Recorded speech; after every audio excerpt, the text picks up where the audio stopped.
사랑의 하나님 아버지, 감사합니다. 오늘도 사도행전 말씀을 읽고 묵상할 뿐 아니라 그 말씀이 과연 오늘의 우리의 그리스도인으로서 걸어가는 삶에 어떤 영향을 주는 말씀인지를 깊이 생각하고 또 우리가 마음속에 감동을 입어 또 도전하고 적용할 수 있는 우리가 될 수 있도록 축복해 주시옵소서.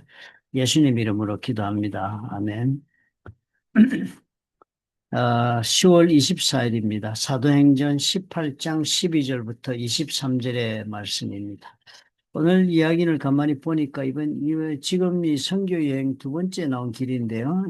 바울의 2차 선교 여행이 마무리 짓는 부분의 이야기입니다. 어, 복음이 시작된 것은 팔레스타인이었지 않습니까? 그러니까 북쪽에 있는 것이 시리아입니다. 그리고 시리아를 지나서 더 북쪽으로 올라가면 연결되는 대륙이 지금의 소아시아 터키 땅입니다. 그럼 터키 땅에서 이제 서쪽으로 갈 수밖에 없는데요. 서쪽으로 가게 되면 거기에 이제 그리스 반도가 나옵니다. 그 마케도니아라고 성경에 시작되는 지역이 그리스 반도입니다. 마케도니아 밑에가 아가야 반도, 아가야 지방이고, 그리고 도가 이제 나눠지는 겁니다. 그렇게 해서 그 다음에 쭉, 그리스 반도 밑쪽으로 내려가면 고린도까지 지금 복음을 전하는 그런 이야기가 정해져 있었습니다. 그런데 이제 오늘의 이야기는 보니까 갈리오가 아가야에 총독되었을 때, 그래서 그리스 반도의 그 남부에 대한 총독입니다. 마게도니아 밑부분에서. 복음 전하고 있는 그 지역이죠. 그때가 이제 갈리오가 그런 총독이 되었을 때, 이렇게 시간은 우리가 언제쯤인지 알 수 있는 그런 역사적인 지표가 됩니다. 유대인이 일제히 일어나서 바울을 대적했다고 그랬습니다. 그러니까 또 이 동일한 사건이 계속적으로 반복적으로 발생합니다. 그래서 바울이 고소를 당하지만 여기서 놀라운 점은 갈리오가 이 문제를 그들의 종교 문제라고 하면서 재판을 거부했습니다. 그리고 바울이 보호받는 그런 놀라운 일이 기록되어 있습니다. 그리고 나서 이제 바울이 고린도를 떠납니다. 또 소란이 있고 힘드니까. 그래서 거기에서 1년 6개월 이상을 있었잖아요. 그런 수리아로 갔다 그랬으니까 시리아로 돌아간다는 고향 땅 북쪽이 시리아입니다. 그쪽으로 가면 그 다음에 이제 고향인 예루살렘으로 가기도 가깝지요. 거기에는 또 시리아로 가서 바로 예루살렘의 북쪽에서 복음 전했던 곳이 많이 있으니까요. 그 배를 타고 일단은 거리 가면 왜냐하면 배들이 다 그쪽으로 가는 배들이 많으니까요. 그래 갈 때 이제 브리스길라와 아굴라를 데리고 갑니다. 함께 동행을 합니다. 참 이 바울의 사역에서 이 두 브리스길라 아굴라가 없었다면 아마 이 2차 선교 여행 또 3차 때 이 모든 힘든 일을 바울이 뭐 혼자서 감당하기 참 힘들었을 것입니다.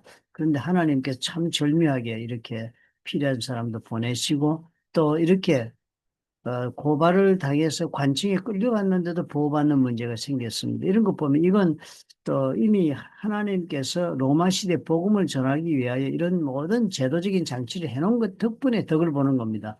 왜냐하면 로마는 정복군들에게 정복하면요, 피정복국에 기존에 있었던 종교는 다 허락을 해줬습니다. 예전처럼 종교 생활을 해라.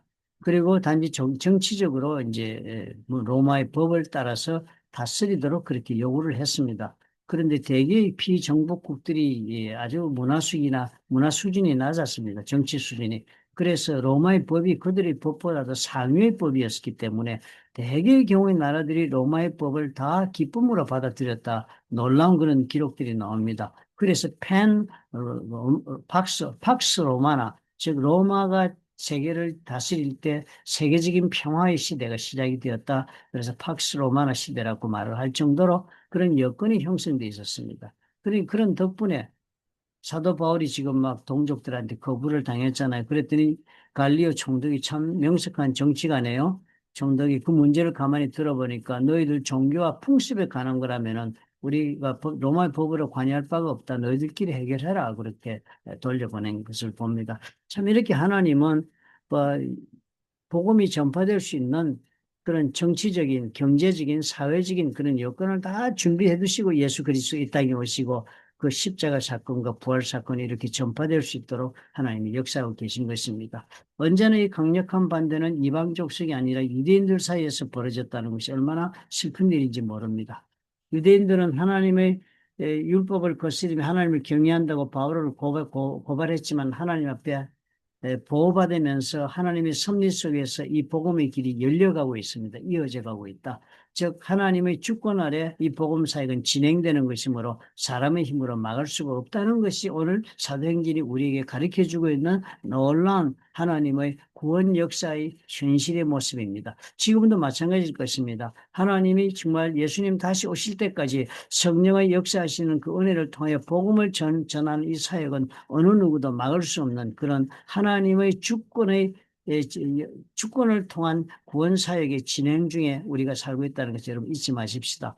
반드시 하나님은 누구를 주신다고요? 교회의 복음 사역에 꼭 맞는 동역자로 브리스길라와 아굴라를 주었던 것처럼 우리 모두에게도 하고자 한다면 하나님은 우리 그 기도와 노력에 부응하여서 함께 일할 동역자들을 주신다. 그러므로 우리의 복음 사역은 동역해야 한다 하는 거 잊지 맙시다. 함께 하는 것이다 하는 걸 오늘 우리가 배웁니다. 함께 해야 한다. 즉 혼자 하는 것은 우리 가정에서 그런 말 많이 하죠. 하나님의 일을 혼자 하는 것은 죄악이다. 뭐 성경에 그런 말은 없습니다. 그러나 같이 함으로써 다른 분들에게 복음의 능력을 배가시키고 그분들로 하여금 복음 사역에 동참하는 체험을 통하여 또 다른 복음 사역의 그런 공동체의 일원이 되어 확장해 나가는 그런 역사를 통해서 복음이 전파될 수 있기 때문입니다. 바울이 가는 모습 보니까요. 갱그레에서 머리를 깎았다 서원하는 그 기도를 하는 자리였습니다. 갱그레아는 고린도와 붙어 있는 인근에 있는 도시입니다. 상호 10마일 거리 내에 서로 위치한 존재입니다. 하나는 갱그레아는 이쪽 해안에 대한 항구였고 고린도는 저쪽으로 갈 수 있는 항구였습니다. 그래서 로마로 가려면 이 갱그레아 항에서 매일 로마로 떠나는 배가 있었습니다. 사도 바울이 복음을 얼마나 강력하게 땅 끝까지 전파해야 된다는 주님의 말씀에 정말 사로잡힌 사명자였습니까? 그 당시 이 땅 끝을 가려면은 이 갱그레아 항에서 배를 타고 저쪽 이탈리아 반도로 갈 수 있어야만 했습니다. 그래서 이탈리아로 가서 로마로 가서 그 다음 땅끝이라고 여겨지는 로마 제국의 끝이 그때가 서바나 제국 스페인이었습니다. 스페인 영토가 로마 제국이 다스리는 영토의 서쪽 끝이었으니까 끝까지 가서 복음을 전하는 것이 내가 주를 위해 해야 할 일이라고 믿었던 바울이 이제 고향 땅으로 다시 돌아가게 됐습니다. 여기까지 나와서 복음 전했으면 내쳐서 더 가야 할 곳을 가고 싶은데 지금 다시 고향으로 돌아가야 할 일이 있어 지금 시리아로 돌아가게 되었습니다. 나중에 사도행전을 보면 이 이야기가 나옵니다. 그럼 그렇게 해서 돌아가게 되니까 갱그레아에서 하나님 앞에 소원한 겁니다. 복음을 끝까지 잘 전파할 수 있도록 하나님 앞에 내가 복음 전하기 일에 생명을 바치기 위해 한 일을 이룰 수 있도록 해달라고 머리를 깎습니다. 그리고서는 배를 타고 브리스길라와 아굴라와 함께 시리아 땅으로 돌아간다. 이렇게. 그래서 안디옥으로 내려갔다. 그래서 고향으로 곧 돌아갔네. 안디옥 교회로 이렇게 돌아갔다가 다음 3차 성기행을 했다. 이렇게 간략하게 압축적으로 많은 일들이 있은 상황을 적고 있습니다. 오늘 이 말씀 보면서 우리가 배우는 것은 무엇입니까? 복음의 전파는 하나님의 구원의 역사가 진행되는 것이므로 하나님은 그 모든 여건을 만드시고 하나님의 일꾼을 불러 그 일에 동참하게 하신다. 그러니까 놀라운 이것은 특권입니다. 그죠? 아무 누구나 하나님이 불러서 일꾼 쓰겠습니까? 회사에서도 일꾼을 쓸 때는 면접하고 조건을 따지고 목적에 맞는 사람을 쓰고 그리고서는 그에 상응한 대우를 하잖아요. 하나님께서 일꾼을 쓸 때는 어떻게 했습니까? 이 세상에 그 어떤 사람들보다도 우리 하나님은 더 완벽하게 하나님의 일에 맞는 사람을 부를 것입니다. 그리고 그 일을 줄 것입니다. 그러면 이게 얼마나 특별한 특권입니까? 우리 privilege. 우리가 그런 특권을 주시면 어떻게 우리에게 그 일을 하고 살 수 있는 모든 것을 제공해 주실 것입니다. 우리가 이 믿음으로 오늘 복음을 하나님 앞에 전파하는 일에 우리 삶을 헌신하도록 여러분 그런 결단을 한번 내려보십시다. 얼마나 귀한 하나님의 뜻을 깨달은 사람들의 선택인가 그런 생각 속에서 오늘 깊이 자신의 삶을 한번 묵상해 보는 그런 시간이 되었으면 좋겠습니다. 좋으신 아버지 하나님 감사합니다. 하나님의 구원의 사역은 이렇게 계획 가운데 어김없이 진행되고 있는데 우리가 세상 삶을 사느라고 이 놀라운 하나님의 구원의 역사를 외면하고 사는 어리석은 그리스도인이 되지 않을 수 있도록 도와주옵소서. 하나님의 구원의 사역을 위하여 주님은 아들을 십자가에 못 박았으므로 이 사역을 위하여 아끼지 않으시고 이 사역을 위해 모든 하나님의 관심을 집중하고 계신 것을 우리가 깨달아 이 관심의 역사에 우리가 동참하는 선택을 할 수 있도록 축복해 주옵소서. 하나님께서 운행하는 역사에 동참하지 않고 하나님의 은혜만 구하는 아버지여 참으로 균형 없는 신앙인이 되지 않을 수 있도록 오늘 깨달음 주시옵소서. 예수님 이름으로 기도합니다. 아멘. 하나님 나라의 일을 한다는 것은 결코 내 할 일을 포기하고 하나님 나라의 일을 하는 것이 아닙니다. 내 할 일은 하나님의 일을 하기 위해 하나님이 나를 빚으시고 이 땅에 보내셨기 때문에 내가 복음을 전하는 일에 투시라면 가장 적합한 일을 지금 내가 선택한 것이 됩니다.